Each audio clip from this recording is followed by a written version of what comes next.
Hello everyone. मेरा नाम है मारूफ इम्तियाज और स्वागत है आप सभी का एक और नए वीडियो में। इस वीडियो में हम लोग देखने वाले हैं फार्माकोलॉजी फर्स्ट यूनिट 4 के बारे में। ठीक है, तो यूनिट 4 में जो भी प्रीवियस 2 ईयर्स में पूछे गए हैं वो यहाँ पर हम लोग डिस्कस करेंगे। साथ ही साथ आपको इसका सॉल्यूशन पीडीएफ के फॉर्म में मिल जाएगा। लिंक आपको डिस्क्रिप्शन में मिल जाएगा, वहाँ से आप आसानी से पीडीएफ को डाउनलोड कर सकते हैं। प्रीवियस टू ईयर में जो भी क्वेश्चन पूछे गए हैं हम लोग यहाँ पर डिस्कस करेंगे, जिसमें से 2 क्वेश्चन जो है पहला दूसरा 2 मार्क्स वाले हैं और ये एक 10 मार्क्स का भी है इसमें और 2 7 मार्क्स का है। अगर आप पूरी यूनिट को कवर कर लेते हैं और अगर इस क्वेश्चन पे कमांड नहीं रखे हुए हैं तो आपको इस क्वेश्चन को बिल्कुल देखना होता है, क्योंकि आपको पता भी होना चाहिए कि यूनिट में किस तरीके से सवाल बनते हैं। तो टॉपिक का नॉलेज है लेकिन सवाल का नॉलेज नहीं है, तो आपको इस पे मेहनत करना है, क्योंकि आपको रिटन फॉर्म में एग्ज़ाम देना होता है और उसी पे मेहनत करना होता है। ठीक है, तो चलिए वीडियो को स्टार्ट करते हैं। स्टार्ट करने से पहले मैं आपको बता दूं कि यूनिट 3 के बारे में हम लोग पहले डिस्कस कर चुके हैं। अगर आपने वीडियो नहीं देखी तो आप जा करके लिंक डिस्क्रिप्शन में दे रहे हैं, ऊपर आई बटन पर दे रहे हैं, आप जा करके आसानी से देख सकते हैं। क्लियर है, और इसका भी लिंक जो है आपको डिस्क्रिप्शन में मिल जाएगा। इसमें हम लोग ये क्वेश्चंस को कवर किए थे, तो आप अगर नहीं देखे हैं तो उसको जाकर के आसानी से देख सकते हैं। चलिए वीडियो को स्टार्ट करते हैं बिना देर किए।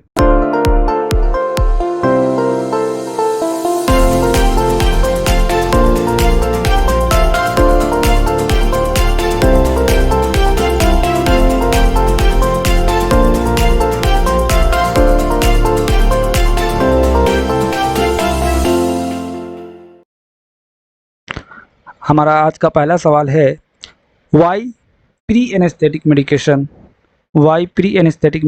Is necessary during surgery. Surgery के दौरान प्री एनेस्थेटिक मेडिकेशन क्यों ज़रूरी है, ये आप बताइए। ठीक है, तो pre anaesthetic medication is necessary during surgery, surgery के दौरान क्यों ज़रूरी है। चलिए देखते हैं क्यों ज़रूरी है।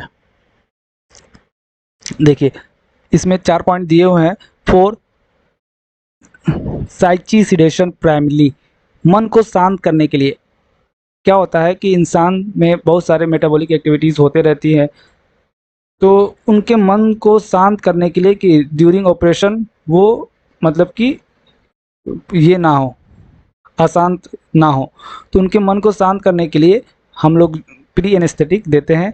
और जो भी सिक्रेशंस वगैरह होते हैं, जैसे कि हम अगर इंटेस्टाइन वगैरह में वर्क कर रहे होते हैं, ऑपरेशन कर रहे होते हैं, तो वहाँ पे बहुत सारे सिक्रेशंस होते रहते हैं।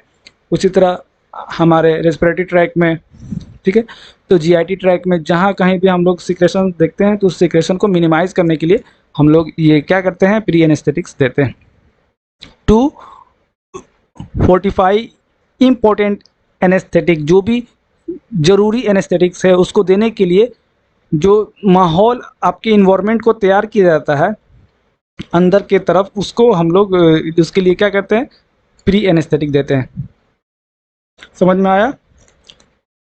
जैसे कि आगे हमारा क्या है, for suppression of vagal and other autonomic reflex activity, जो हमारे न्यूरॉन्स होते हैं उसमें वेगस न्यूरॉन होते हैं, वेगल न्यूरॉन और ऑटोनॉमिक रिफ्लेक्स, ये सारे चीज़ को हम लोग बंद करते हैं। क्यों थोड़े समय के लिए बंद इसलिए करते हैं क्योंकि हम ऑपरेशन के दौरान अगर ये चीज़ एक्टिव रहेंगे तो वो कभी भी क्या हो सकता है, मतलब कि जग सकता है। अगर आप किसी को एनेस्थेटिक ना दे करके ऑपरेशन करेंगे तो उसको बहुत सारे दिक्कतों का सामना कर सकते हैं। इसी वजह से क्या होता है कि हम उसको क्या देते हैं, प्री एनेस्थेटिक देते हैं। एनेस्थेटिक्स देने से पहले जो इन्वायरमेंट तैयार किया जाता है वो क्या किसके अंडर आता है, प्री एनेस्थेटिक। प्री का मतलब ही होता है पहले, प्री का मतलब क्या होता है, पहले, नाम से ही क्लियर है। चलिए देखते हैं आगे। हमारा सेकंड क्वेश्चन है, ये भी 2 नंबर का है। Write the mechanism of action of vigabatrin. Vigabatrin का मैकेनिज्म ऑफ एक्शन लिखना है।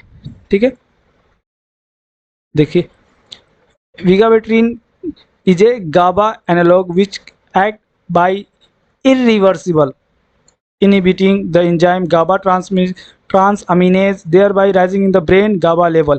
देखिए इसमें क्या होता है, गाबा लेवल इंक्रीज करने लगता है। देखिए विगाबैट्रीन इरिवर्सिबली बाइंड होता है, ये जाकर के रिसेप्टर पे बाइंड कर जाता है और बाइंड करने, ये रिसेप्टर पे जाकर के बाइंड किया और ये हमारा रिसेप्टर है, रिसेप्टर पे जाकर के अगर ये बाइंड कर रहता है इरिवर्सिबल, इरिवर्सिबल मतलब अब ये दोबारा से रिवर्सिबल नहीं है, छूटेगा नहीं, जा कर के बाइंड किया तो परमानेंटली बाइंड हो गया, ठीक है। तो गाबा ट्रांस अमीनेज जो है उसको जो इनहिबिटिंग द गाबा ट्रांस अमीनेज, तो ये इसको रोकने लगता है, गाबा ट्रांस अमीनेज को इनहिबिट करने लगता है, जिसकी वजह से क्या होता है, गाबा का लेवल जो है बढ़ जाता है, ये डिप्रेशन को कॉज कर सकता है। समझ में आया? तो विगाबैट्रीन डिप्रेशन कॉज कर सकता है कुछ पेशेंट में। तो यहाँ पे लिखा हुआ है vigabatrin is useful in the patient not responding other anti epileptic, ये एपिलेप्टिक ड्रग है, एपिलेप्टिक कंडीशन में इस्तेमाल किया जाता है, जो एंटी एपिलेप्टिक में आता है। तो विगाबैट्रीन ऐसे पेशेंट में इस्तेमाल किया जाता है जिस पे कोई अदर ड्रग काम नहीं कर रहा होता है। समझ में आया? वो एक्शन पोटेंशियल को क्या करता है, इनहिबिट करता है कि एक्शन पोटेंशियल जनरेट ही ना हो और जो है आगे ट्रांसफ़र ही ना हो। समझ में आया? तो ये विगाबैट्रीन का मोड ऑफ एक्शन था। आगे हम लोग देखेंगे, ये 10 नंबर का सवाल है, ये प्रीवियस ईयर में पूछा गया है। क्या है?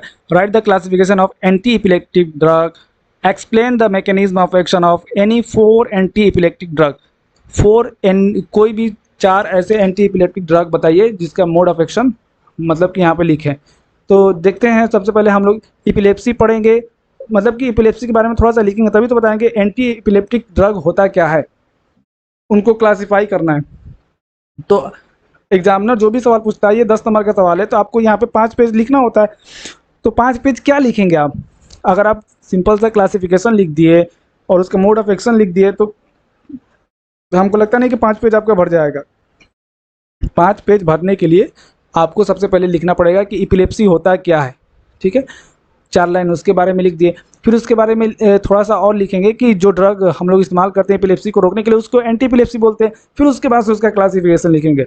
तो वही चीज़ हम यहाँ पर कर रहे हैं। तो सबसे पहले देखेंगे एपिलेप्सी। एपिलेप्सी क्या है? एक कॉमन क्या है, न्यूरोलॉजिकल एबनॉर्मलिटी है जो कि 0.5 से 1% ऑफ पॉपुलेशन को अफेक्ट करता है। ये दुनिया में बहुत सारे लोगों का है, जैसे कि 100 में से 1 लोग को, ठीक है, 1000 में से 5 और 10, 5 से 10 लोग को, ऐसे कह सकते हैं। समझ में आ रहा है? तो यहाँ पर बता रहे हैं एपिलेप्सी एक कॉमन न्यूरोलॉजिकल एबनॉर्मलिटी है जो कि इतना से 0.5 से 1% ऑफ पॉपुलेशन को अफेक्ट करता है। Epilepsy is a medical condition that affect the brain and cause repetitive seizure. ये ब्रेन को अफेक्ट करता है, इसमें क्या होता है, झटके आते हैं, ठीक है, मतलब कि रिपीटेटिव आते हैं। समझ में आया? बार बार आते रहते हैं। Seizure are likely electric storm, मतलब ये ऐसा लगता है कि उनको करंट टाइप का झटका उसको फील होता है। In the brain that cause various symptoms such as shaking, वो हिलने लगता है। जब उसको झटके आते हैं तो या तो उसके हाथ पांव हिलने लगते हैं या फिर वो कंफ्यूज हो जाता है, उसका कॉन्शियसनेस लॉस हो जाता है, ठीक है। वो आँख वगैरह उसका खुला रहेगा लेकिन वो उसको कॉन्शियसनेस उसका लॉस हो गया, वो कुछ कर नहीं पाएगा, उसका होश तो रहेगा, आँख तो खुला रहेगा लेकिन वो कुछ कर नहीं पाएगा। समझ में आ रहा है? और अनयूजुअल सेंसेशन, एपिलेप्सी का बहुत सारे कंडीशन होते हैं, ठीक है, तो उसमें अनयूजुअल सेंसेशन भी हो सकता है। Seizure can be happen due to any unexpectedly, यहाँ पर लिखा हुआ है ये मतलब कि अचानक से, सडनली मतलब अचानक से, और जो आपको आशा भी नहीं कर सकते हैं कि अभी सीजर आने वाला है, तुरंत सीजर आ जाएगा। उसके आने से पहले कोई ऐसा लक्षण नहीं है कि आपको पता चलेगा कि सीजर आ रहा है, वो अचानक से कोई भी काम कर रहे हो तो अचानक से क्या हो जाएगा, आ जा सकता है। हो सकता है कि आप कोई मतलब कि हाथ में बर्तन रखे हो, अचानक से सीजर आया तो आपके हाथ से वो बर्तन गिर सकता है, ठीक है। तो epilepsy can affect people of all ages, इसमें कोई एज लिमिट नहीं होता है, वो कोई भी एज के बच्चों को हो सकता है। And can have different causes, और एक ही कारण नहीं होता है, इसके बहुत सारे कारण हो सकते हैं। समझ में आया?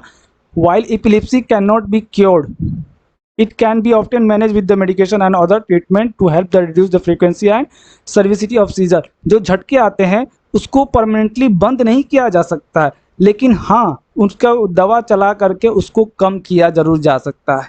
समझ में आया? तो ये पॉइंट क्लियर है। अब एंटी एपिलेप्टिक क्या होता है वो चीज़ देखेंगे।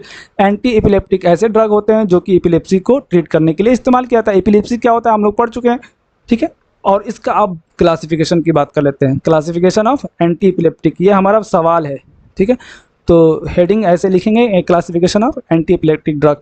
तो देखिए क्लासिफिकेशन में ये 8 ड्रग, 8 क्लासिफिकेशन है, ठीक है। Hydantoin, barbiturates, deoxybarbiturate, amino stilbene, succinimide, GABA transaminase inhibitors और बेंजोडाइआजेपिन्स और मिसलिनियस। ये हमारा 8 ऐसा क्लासिफिकेशन है जिसको आपको फिंगर टिप्स पे रट जाना है, ठीक है। हर एक मतलब कि क्लासिफिकेशन का एटलीस्ट 1-2 एग्जाम्पल जरूर याद रखिए ताकि आपको दिक्कत ना हो, ठीक है। तो हाइड्रेनटोइंस का एग्जाम्पल फेनेटोइन, मीफेनेटोइन, मतलब कि देखिए एग्जाम्पल भी रिलेटेड है, फेनेटोइन, मीफेनेटोइन, ठीक है। बारबिचुरेट्स का एग्जाम्पल फेनोबारबिटोन, मीफोबारबिटोन, ठीक है। डीऑक्सी बारबिचुरेट का एग्जाम्पल प्रीमिडोन, ठीक है। इम्यूनोएसिटिल्बिन, इसका एग्जाम्पल कार्बामाजेपाइन, सक्सिनेमाइड का एग्जाम्पल इथोसक्सिमाइड, गाबा ट्रांसअमीनेज इनहिबिटर का एग्जाम्पल वाल्पोरिक एसिड और विगाबाट्रीन। अभी ऊपर हमने पढ़ा ना विगाबाट्रीन, तो एंटी एपिलेप्टिक ड्रग है और किस में आता था, गाबा ट्रांसअमीनेज इनहिबिटर, वहाँ पर पढ़े हैं ना हम लोग मोड ऑफ एक्शन। तो यही मोड ऑफ एक्शन इसके जो क्लासिफिकेशन में उसी को तो इनहिबिट करेगा ना, ठीक है। तो बेंजोडाइआजेपिन्स क्या है, इसका एग्जाम्पल डाइजिपाम और क्लोनाजिपाम। मिसलेनियस में एसिटाजोलामाइड, मैग्नीशियम सल्फेट, ठीक है। तो इसको याद कर लेंगे बिल्कुल जैसे तैसे करके, बिल्कुल क्लासिफिकेशन को याद कर लेंगे क्योंकि एंटी एपिलेप्टिक का ड्रग हो सके तो इस बार पूछेगा ही पूछेगा। तो आप इसको अच्छे से याद कर ले ताकि क्वेश्चन आए तो आप स्किप ना कर पाए, ठीक है। आसान है, बिल्कुल आसान है। अब हम लोग देखते हैं mode of action of any 4 drug of anti epileptic drug. पहला हम लोग जो ड्रग लिए हैं वो कौन सा है, फेनोबारबिटोन। इसका हम लोग देखेंगे मोड ऑफ एक्शन या फिर मैकेनिज्म ऑफ एक्शन। ये किसका क्लास कौन सा है, कौन से क्लास का है, कौन से क्लास का है, क्लास कौन सा है, CLASS। क्लास कौन सा है इसका, बारबिचुरेट क्लास का है, ठीक है। तो बारबिचुरेट इनहेंस क्या करता है, इसका मोड ऑफ एक्शन ये लिखा हुआ है, barbiturates enhance the inhibitory neurotransmitter in the CNS by the enhancing the activity of the GABA receptor. देखिए इसको हम लोग डायग्राम के मदद से समझेंगे। तो बारबिचुरेट्स पहले क्या करता है, बाइंड करता है किसके साथ, बारबिचुरेट बाइंडिंग साइट पे, ठीक है। तो रिसेप्टर का जो बाइंडिंग साइट होता है वहाँ पर जाकर बारबिचुरेट्स बाइंड करता है, यानी फेनोबारबिटोन जो हमने एग्जाम्पल यहाँ पर लिया है बारबिटोन का। कौन सा एग्जाम्पल लिया है, फेनोबारबिटोन। कौन सा एग्जाम्पल लिया, फेनोबारबिटोन।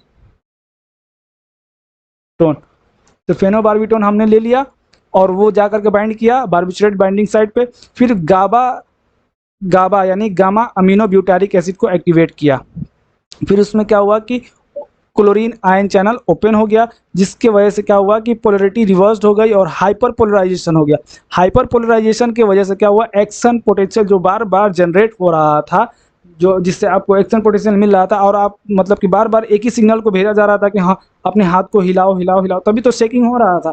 सीजर में क्या आता है, झटके आते हैं ना, तो उसको बार बार एक्शन पोटेंशियल मिल रहा होता है, तो वो झटके आने स्टार्ट हो जाते हैं, तो वो उसको क्या कर देगा, इनहिबिट कर देगा, ठीक है। Action potential not generated, clear है। वही बात है यहाँ पर लिखी हुई है लैंग्वेज में। देखिए activation of GABA receptor and thus facilitate the GABA mediated opening of chloride ion channel. समझ में आया। तो ये जो हमने नीचे डायग्राम के जरिए बनाया है वही उसमें लिखा गया है, ठीक है। अब दूसरा देखिए, ये कौन सा है दूसरा ड्रग कौन सा है, mechanism of action of प्रीमिडोन। प्रीमिडोन example किसका है, डीऑक्सी बारबिचुरेट। ये इसका क्लास है ना, डीऑक्सी बारबिचुरेट का क्लास, ठीक है। तो डीऑक्सी बारबिचुरेट का ही एग्जांपल है प्रीमिडोन। इसका मैकेनिज्म ऑफ एक्शन देखिए, तो primidone is a GABA receptor agonist यानी गाबा रिसेप्टर के जैसे काम करता है। एंटागोनिस्ट यानी अपोजिट, एगोनिस्ट मतलब सेम। समझ में आया। तो primidone is a GABA receptor agonist. The mechanism of primidone anti epileptic action is not known. अभी तक इसका कोई मैकेनिज्म ऑफ एक्शन इसका जाना ही नहीं गया है। तो ठीक है, तो ये तो बहुत अच्छी बात है, ये तो हमको पॉइंट मिल गया, हमको लिख दिए। उसका एग्जाम्पल रहता है प्रीमिडोन का अभी तक कोई मैकेनिज्म ऑफ एक्शन हमको पता ही नहीं चल पाया है। ठीक है, इस पे स्टडी चल रही है। तो ये हमारा दूसरा हो गया। तीसरा कौन सा है, देखिए तीसरा है फेनेटोइन। फेनेटोइन किसका एग्जाम्पल था, हेडेनटोइन का। ठीक है, इसका क्लास कौन सा है, हेडेनटोइन। तो हेडेनटोइन का एग्जाम्पल था फेनेटोइन। देखिए इसको हम लोग फ्लो चार्ट के जरिए हम लोग समझेंगे एंटी एपिलेप्टिक एक्टिविटी जो है कैसे ख़त्म करता है, वो चीज़ हम यहाँ पढ़ेंगे। देखिए फेनेटोइन, ठीक है, फेनेटोइन पहले क्या काम करता है, delay recovery of sodium channel from inactivation. मतलब कि सोडियम चैनल का जो है धीरे धीरे धीरे धीरे क्या करता है, मतलब उसको एक्टिवेट करता है। Delay recovery of sodium channel from inactivation, inactive form में है तो उसको एक्टिव धीरे धीरे करेगा। क्लियर है। दूसरा काम क्या करता है, या फिर सोडियम चैनल को ब्लॉक कर देगा जब वो एक्टिव स्टेट में रहेगा। सोडियम का इनफ्लक्स और इफ्लक्स जब होता है, अंदर की तरफ बाहर की तरफ चेंजेस होता है, तो तभी तो उसकी पोलरिटी में चेंज आता है और वो क्या करता है, एक्शन पोटेंशियल को जनरेट करता है। ठीक है, तो उस समय क्या होता है कि जब एक्टिव स्टेट में, जब सोडियम चैनल जो एक्टिव स्टेट में है तो उसको क्या कर देगा, ब्लॉक कर देगा। जब इनएक्टिव स्टेट में था, ठीक है, तो धीरे धीरे रिकवरी करके उसको एक्टिव स्टेट में भेज रहा है। धीरे धीरे भेजेगा तो जाहिर सी बात है एक्शन पोटेंशियल बहुत धीरे जनरेट होगा। क्लियर है। यहाँ पे ब्लॉक हाई फ्रीक्वेंसी फ्रिंज, जो भी मतलब कि तेज तेज झटके आते हैं उनको क्या कर देता है, ब्लॉक कर देता है। क्लियर है। तो ये तीन तरीके से काम करता है। जब सोडियम चैनल ब्लॉक कर देता है, इनएक्टिव कर देता है, तो उस समय क्या होता है, देखिए लिखा हुआ है, देखिए आगे की तरफ क्या लिखा हुआ है कि स्टेबलाइजर्स द न्यूरोनल मेम्ब्रेन। जो मेम्ब्रेन होता है, जैसे नर्वस टिश्यू का जो मेम्ब्रेन होता है उसको क्या करता है, स्टेबलाइज का काम करता है। ठीक है, अब इसमें भी दो काम होता है। ठीक है, inhibit generation of action potential, action potential जो जनरेट होता है उसको जनरेट नहीं होने देता है। इनहिबिट स्प्रेड ऑफ सीजर, जो सीजर फैल रहा होता है उसको रोक रहा होता है। ठीक है, तो एंटी इपिलेप्टिक एक्टिविटी को ये शो करता है। क्लियर है। ये स्टैंडर्ड बुक से लिया गया है। अगर आप ऐसे बना देते हैं mechanism of action of phenytoin तो आपको मतलब कि अच्छा नंबर मिलेगा। ठीक है, तो तीन ड्रग के बारे में हम लोग देख लिए, और चौथा जो ड्रग है लास्ट वन कौन सा है, कार्बामाजेपाइन। कार्बामाजेपाइन कौन से क्लास का है, तो इम्यूनोस्टिल्बिन। ठीक है, इम्यूनोस्टिल्बिन। अब carbamazepine reduce the propagation of abnormal impulse, जो भी एबनॉर्मल इम्पल्स होते हैं इनके क्या करता है, घटाता है। In the brain by blocking the sodium channel, ये भी क्या करता है, सोडियम चैनल को ब्लॉक करता है। Thereby inhibiting the generation of repetitive action potential, इसीलिए क्या करता है, इनहिबिट करता है। जो भी एक्शन पोटेंशियल होता है बार बार जनरेट होता है उसको क्या करता है, रोकता है। रिपीटेटिव एक्शन पोटेंशियल को जनरेशन के रोकता है। In the epileptic focus and prevent the spread, उसके स्प्रेड को क्या करता है, रोकता है। क्लियर है। तो इसका मोड ऑफ एक्शन सबसे आसान है कार्बामाजेपाइन का। ठीक है, और फेनेटोइन का देखिए सब आसान तरीके से लिखे हैं ताकि आपको समझ में आए। प्रीमिडोन और क्या लिखे हैं, बारबिचुरेट्स, फेनोबार्बिटोन। तो उम्मीद करते हैं ये चारों समझ में आया होगा। ठीक है, तो चलिए आगे बढ़ते हैं हमारे क्वेश्चन नंबर 4 की तरफ। क्वेश्चन नंबर 4 में क्या है, right a note on neuro hormonal transmission of CNS in the CNS.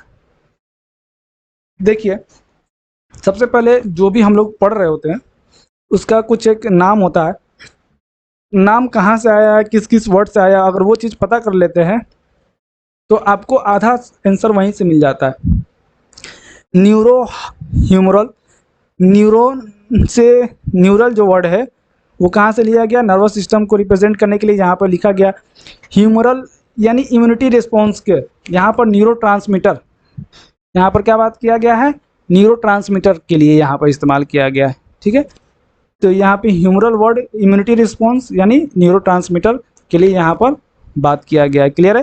तो देखिए ऊपर जो लैंग्वेज में लिखा है कुछ ऐसा ही लिखा हुआ है, neuro humoral transmission refer to the communication process that occurs within the central nervous system. जो हमारा सीएनएस होता है उसके बीच का जो कम्युनिकेशन होता है किसके थ्रू, जो न्यूरोट्रांसमीटर होता है उसके through, through the combined action of both neural and humoral factor. Neural और ह्यूमरल फैक्टर के कंबाइंड एक्शन की वजह से जो कम्युनिकेशन होता है हमारे सेंट्रल नर्वस सिस्टम से, उसी को क्या बोल दिया गया है, न्यूरो ह्यूमरल ट्रांसमिशन। क्लियर है। तो जो हमारा सेंट्रल नर्वस सिस्टम से जो मतलब कम्युनिकेशन होता है न्यूरल और ह्यूमरल फैक्टर की वजह से, उसी को क्या बोल दिया, न्यूरो ह्यूमरल ट्रांसमिशन। क्लियर है? आगे देखते हैं, इट इन्वॉल्व्स, क्या लिखेंगे, it involves the transmission of signal between the neurons and the release of certain chemical substance known as neurotransmitter. ये देखिए, ये transmission of signal between neurons, जो भी न्यूरॉन्स के बीच में जो सिग्नल ट्रांसमिशन होता है वो किसके थ्रू होता है, न्यूरोट्रांसमीटर के थ्रू होता है।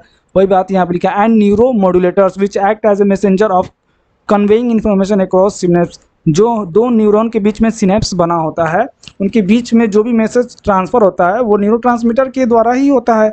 और जो न्यूरोमॉड्यूलेटर्स होते हैं वो, उनका भी क्या काम होता है, मैसेज को एक न्यूरॉन से दूसरे न्यूरॉन तक पहुंचाना। क्लियर है? In the CNS, central nervous system में क्या होता है, neurohumoral transmission play a crucial role in the regulation of various physiological process.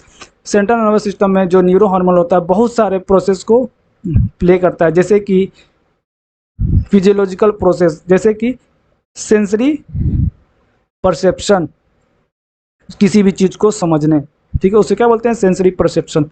तो ये हमारा न्यूरो हार्मोनल ट्रांसमिशन का काम होता है। मोटर कंट्रोल, ठीक है, कॉग्निशन यानी उसके फीलिंग को कंट्रोल करना, उसकी इमोशन को कंट्रोल करना, ये सब न्यूरो ह्यूमरल ट्रांसमिशन का काम होता है। क्लियर है? देखिए, here is a simplified overview of step involved in the neurohumoral transmission. Neurohumoral transmission में कुछ एक स्टेप है जिसके मदद से हम लोग ये समझेंगे न्यूरोह्यूमरल ट्रांसमिशन में होता क्या है। ठीक है, सबसे पहले क्या होता है, न्यूरल ट्रांसमिशन यानी एक्शन पोटेंशियल को कैरी करना।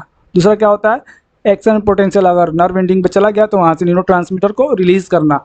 फिर वो रिलीज़ हो गया है तो वो डिफ्यूजन प्रोसेस के द्वारा पोस्ट सिनेप्टिक मेम्ब्रेन पे, या तो वो मसल्स हो सकता है या फिर न्यूरॉन हो सकता है, वहाँ पे जा करके बाइंड करेगा। ठीक है, बाइंड करने के बाद जो रिसेप्टर है उसको एक्टिव करेगा। ठीक है, और जो सिग्नल है उसको रोकना है तो उसको टर्मिनेट करेगा, बंद करेगा। ठीक है, मॉड्यूलेट बाय द न्यूरोमॉड्यूलेटर्स, लास्ट में मॉड्यूलेशन बाय न्यूरोमॉड्यूलेटर्स। देखिए, एक फिगर है, फिगर के जरिए हम उसको बहुत अच्छे से समझ सकते हैं। देखिए, ये सारा फिगर एक में ही समझ लेते हैं। देखिए, ये हमारा न्यूरॉन है, ठीक है, ये डेंड्राइट्स है, ठीक है, और ये डेंड्राइट से कोई भी मैसेज आता है, ठीक है, तो ये मैसेज आया, हमको मैसेज आया, रिसीव किया, और रिसीव करने के बाद से सेल बॉडी में गया, और सेल बॉडी से एक्सोन से होते हुए, ये कौन सा पोर्शन है, एक्सोन, यही ना, एक्सोन से होते हुए कहाँ गया, नर्व एंडिंग पे गया। जब हमारा नर्व एंडिंग पे गया तो ये हमारा क्या था, नर्व एंडिंग यानी प्री सिनेप्टिक मेम्ब्रेन, वहाँ से न्यूरोट्रांसमीटर रिलीज हो रहा, और वो न्यूरोट्रांसमीटर जा करके रिसेप्टर से बाइंड होता है, फिर रिसेप्टर को एक्टिव करेगा और फर्दर जो उसको काम करना होता है काम करेगा। समझ में आया? तो देखिए, पहला काम क्या होता है हमारा, देखिए यहाँ पर पहला काम क्या हुआ, एक्शन पोटेंशियल जनरेट हो रहा है, यानी न्यूरल ट्रांसमिशन। पहला काम न्यूरल ट्रांसमिशन। क्लियर है? इसमें आप दो लाइन लिखेंगे तो न्यूरल ट्रांसमिशन में क्या होता है कि सबसे पहले हम लोग मैसेज को रिसीव करते हैं through the CNS, through the any muscles, जो भी काम होता है सबसे पहले हम लोग रिसीव करके मैसेज को क्या करते हैं, एक्शन पोटेंशियल जनरेट करते हैं। ठीक है, दूसरा काम क्या क्या होता है, न्यूरोट्रांसमीटर का रिलीज होना। ये न्यूरोट्रांसमीटर रिलीज हो रहा है, क्लियर है, कहाँ से, तो प्री सिनेप्टिक मेम्ब्रेन से न्यूरोट्रांसमिशन का रिलीज होना। क्लियर है? पहला काम एक्शन पोटेंशियल जनरेट होगा और सेल बॉडी से होते हुए, एक्सोन से होते हुए नर्व टर्मिनल पे आया। दूसरा काम, न्यूरोट्रांसमीटर जो है मैसेज को हमारा कहाँ रिलीज करेगा, न्यूरोट्रांसमीटर के थ्रू प्री सिनेप्टिक मेम्ब्रेन से रिलीज किया। तीसरा काम यहाँ पर है कि वो रिसेप्टर से बाइंड किया, और बाइंड करने के बाद से उसको एक्टिव कर दे रहा है, किसको, रिसेप्टर को एक्टिव कर दे रहा है। चौथा काम, तीसरा काम बाइंडिंग था।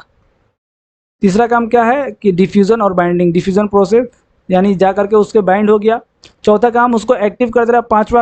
पांचवा काम क्या हो रहा है, देखिए पांचवा काम लिखा है टर्मिनेशन ऑफ सिग्नल, सिग्नल को टर्मिनेट करना है, अब बंद करना है। जो भी न्यूरोट्रांसमीटर यहाँ पे रिलीज हो चुका है, एक्स्ट्रा में रिलीज हो चुका है, उस सबको भी बंद करना है, यहाँ से हटाना होता है, क्योंकि ये अगर रहेगा तो जाकर रिसेप्टर से बाइंड करेगा ही करेगा। तो यहाँ पर क्या होता है, रैपिडली क्लियरेंस, मतलब कि तुरंत इसको क्लियर करना होता है।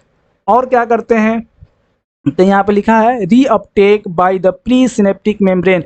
जो हमारा प्री सिनेप्टिक मेम्ब्रेन है, ये वाला मेम्ब्रेन है, ठीक है, जहाँ से वो न्यूरोट्रांसमीटर रिलीज हुआ है, वो दोबारा से क्या होता है, अपटेक करना स्टार्ट कर देता है, ठीक है, रीअपटेक, समझ में आया। तो reuptake by the pre synaptic membrane, जो भी न्यूरोट्रांसमीटर इसके पास है उसको क्या कर देता है, रीअपटेक करना स्टार्ट कर देता है, जिससे वजह से यहाँ से पूरा का पूरा साफ हो जाता है। क्लियर है। तो अगर आप इसमें दो दो लाइन लिख देंगे इन सारी पॉइंट में, तो आपको जो है बहुत अच्छे नंबर मिल जाएंगे और कंटेंट भी बढ़ जाएगा। क्लियर है। फिगर बना करके आप इसे रिप्रेजेंट कर सकते हैं आसानी से। चलिए आगे देखते हैं क्वेश्चन नंबर 5, और हमारा लास्ट क्वेश्चन है, classify sedative while write down, classify sedative write down the difference between benzodiazepines and barbiturates. Benzodiazepines और बारबिचुरेट्स के डिफरेंस लिखना है और साथ ही साथ इनका क्लासिफिकेशन करना है। तो चलिए देखते हैं।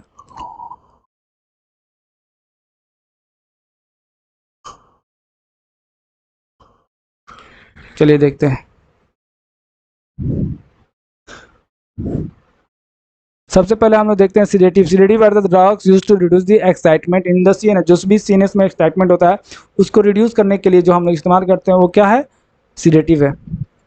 ठीक है। सीडेटिव हिप्नोटोनिक ड्रग का दोनों का क्लासिफिकेशन सेम है, और सीडेटिव हिप्नोटोनिक जो ड्रग है उनका क्लासिफिकेशन देखेंगे। ये क्लासिफिकेशन जितने भी हैं ये आपको केडीटी के हैं, तो ये आप बेहतर है कि अगर आपके पास केडीटी है तो आप उससे क्लासिफिकेशन देख सकते हैं, अदरवाइज़ नहीं है तो आप जो है आपको मैं प्रोवाइड कर दूंगा, उसका भी लिंक डिस्क्रिप्शन में डाल दूंगा, आप वहाँ से आसानी से डाउनलोड कर सकते हैं। ठीक है। तो केडीटी का ही क्लासिफिकेशन याद करेंगे तो ज़्यादा बेहतर रहेगा। सीडेटिव हिप्नोटोनिक ड्रग का क्लासिफिकेशन देखते हैं। सबसे पहले देखिए क्लासिफिकेशन में आएगा बेंजोडाइजेपिन्स, बारबिचुरेट्स और नॉन बेंजोडाइजेपिन्स। ठीक है। बेंजोडाइजेपिन्स को 3 भाग में डिवाइड करते हैं on the basis of duration of action. वो लॉन्ग एक्टिंग है या फिर शॉर्ट एक्टिंग है या फिर अल्ट्रा शॉर्ट एक्टिंग है, इसके बेसिस पे हम लोग डिवाइड कर लिए। ठीक है।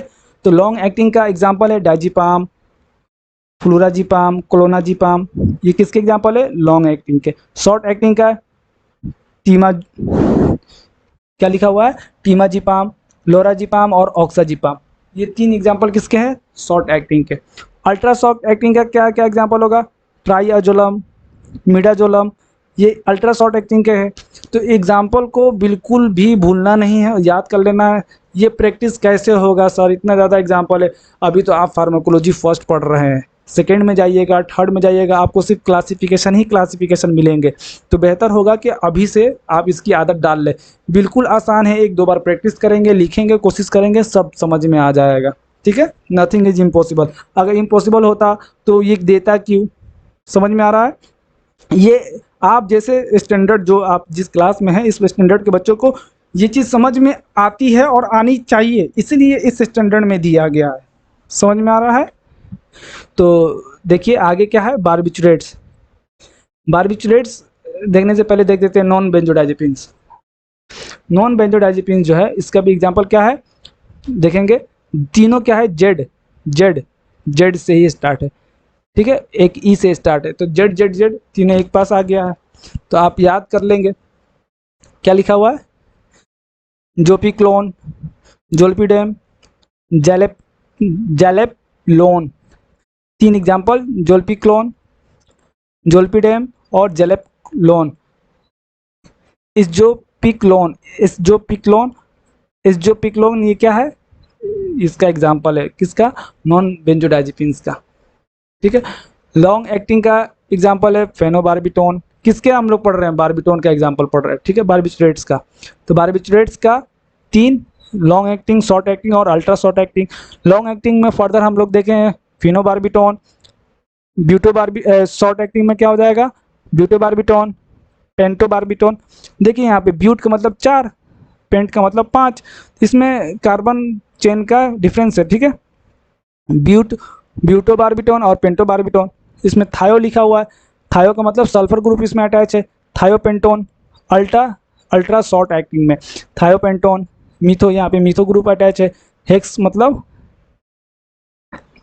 6 कार्बन है, पेंट मतलब 5 कार्बन है, ओन मतलब केटोन ग्रुप है, थायो ग्रुप है 5 कार्बन है, और ओन का मतलब केटोन ग्रुप है।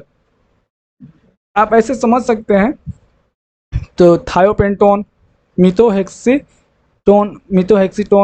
क्लियर है। तो ये अल्ट्रा शॉर्ट एक्टिंग में आता है। ये हम लोग 3 पढ़े, कौन कौन से सीडेटिव हिप्नोटिक ड्रग के जो क्लासिफिकेशन में कौन कौन सा आएगा, बेंजोडाइजिपिन्स, बारबिचुरेट्स और नॉन बारबिचुरेट्स। बेंजोडाइजिपिन्स में 3, नॉन बेंजोडाइजिपिन्स में 4 एग्जाम्पल है, सबको याद कर लेंगे। बारबिचुरेट्स में भी 3 होता है, लॉन्ग, शॉर्ट और अल्ट्रा शॉर्ट। ठीक है, इस सबको याद कर लेंगे, 1-2 बार प्रैक्टिस करेंगे, याद हो जाएगा। ठीक है, अब हम लोग को लिखना है क्लासिफिकेशन। क्लासिफिकेशन करेंगे डिफरेंस लिखना है, बेंजोडाइजिपिन्स और बारबिचुरेट दोनों का डिफरेंस लिखना है। ठीक है, तो देखिए यहाँ पर it has wide margin of safety and very rarely cause fetal to CNS depression. ये एक बहुत कम केसेस में क्या होता है कि इसको लेने से क्या होता है, इंसान की डेथ होती है, फीटल यानी घातक, और इसमें सेफ्टी का बहुत ध्यान रखा जाता है। तो देखिए it lack specially on effect on CNS, it lacks specificity on effect on CNS, they produce CNS depression, ये सीएनएस को डिप्रेशन को कॉज करता है। ठीक है, और ये fatal depression and of respiratory and CV मतलब कार्डियोवास्कुलर रेगुलेशन। देखिए कहने का मतलब ये है कि इसमें सेफ्टी का बहुत ध्यान रखा जाता है और इसमें नहीं रखा जाता। ये फैटल है, फैटल नहीं है, बहुत कम केसेस में, रेयरली क्या करता है, सीएनए डिप्रेशन कॉज करता है और जो है डेथ कॉज करता है। लेकिन ये क्या है कि ये फैटल ही होता है। ठीक है, सीवी यानी कार्डियोवास्कुलर रेगुलेशन में, क्लियर है। तो do not induce hepatic microsomal drug metabolism enzyme, ये लिखा हुआ है कि ऐसा हेपेटाइटिक यानी लीवर से रिलेटेड है। ठीक है, माइक्रोजोमल मेटाबॉलिज्म यानी कि लीवर में जो मेटाबॉलिज्म होता है उसमें डू नॉट इंड्यूस, उसमें कुछ इंड्यूस नहीं करता है। लेकिन यहाँ पर क्या लिखा हुआ है, enzyme induction is seen in the chronic therapy, जब क्रोनिक थेरेपी होता है उसमें एंजाइम का इंडक्शन देखने को मिलता है। ठीक है, नेक्स्ट एग्जांपल देखिए, क्या नेक्स्ट डिफरेंस क्या है, the therapeutic index is wide, इसका थेरेपेटिक इंडेक्स वाइड होता है, इसका क्या होता है, नैरो होता है। Can be used in a patient with porphyria patient है उसमें यूज़ किया जा सकता है। इसमें क्या करता है, कॉन्ट्रडिक्शन कॉज कर देता है। ठीक है, तो यहाँ पर पोरफायरिया क्या होता है, पोरफायरिया क्या होता है कि abnormal metabolism in blood pigment haemoglobin, उसमें क्या होता है, एबनॉर्मल पिगमेंट होता है जो कि ये जीन के द्वारा ट्रांसफर होता है, यानी हेरिडेटेबल होता है। ये ऐसा ड्रग होता है जो हेरिडेटेबल होता है। अब देखिए इसमें पोरफायरिन जो होता है ना, पोरफायरिन जो है पेशाब के जरिए, यूरिन के जरिए क्या होता है, बाहर की तरफ निकलता है, जिसकी वजह से उसका पेशाब कैसा हो जाता है, काला काला हो जाता है। तो ये पोरफायरिया में क्या होता है, पोरफायरिन क्या होता है, पेशाब के जरिए निकलता है, जिसकी वजह से उसका पेशाब क्या हो जाता है, काला हो जाता है। ये चीज़ पोरफायरिया होता क्या है, यहाँ पर लिखा हुआ है पोरफायरिया, इस चीज़ को समझेंगे यहाँ से कि पोरफायरिया होता क्या है। क्लियर है, उम्मीद करते हैं ये समझ में आया होगा। लास्ट डिफरेंस क्या है, देखिए इसका एडवर्स इफेक्ट क्या है, कम, less adverse effect, less rebound, REM का मतलब रैपिड आई मेटाबॉलिज्म। जब आप सोते हैं तो सोने समय कुछ आप देखते होंगे, किसी को जो सो रहा होता है उसकी आई मूवमेंट चल रही होती है, वो कोई सपना वगैरह देख रहा होता है, उसी को क्या बोलते हैं, रैपिड आई मूवमेंट। ठीक है, तो लेस साइड इफेक्ट होता है इसमें, और इसमें क्या होता है, मोर एडवर्स इफेक्ट और मोर रिबाउंड, REM। क्लियर है, उम्मीद करते हैं आपको समझ में आया होगा। यूनिट 5 की नोट्स और जो है वीडियो बहुत जल्द बनेगी, तब तक के लिए आप हमारे चैनल को सब्सक्राइब कर लें। अगर मेरे चैनल पर नए हैं तो चैनल को सब्सक्राइब करना बिल्कुल भी ना भूलें, ऐसे ही मैं वीडियो लाता रहता हूँ। लास्ट तक देखने के लिए बहुत बहुत धन्यवाद, फिर मिलते हैं ऐसे ही नेक्स्ट वीडियो में। Thank you for watching.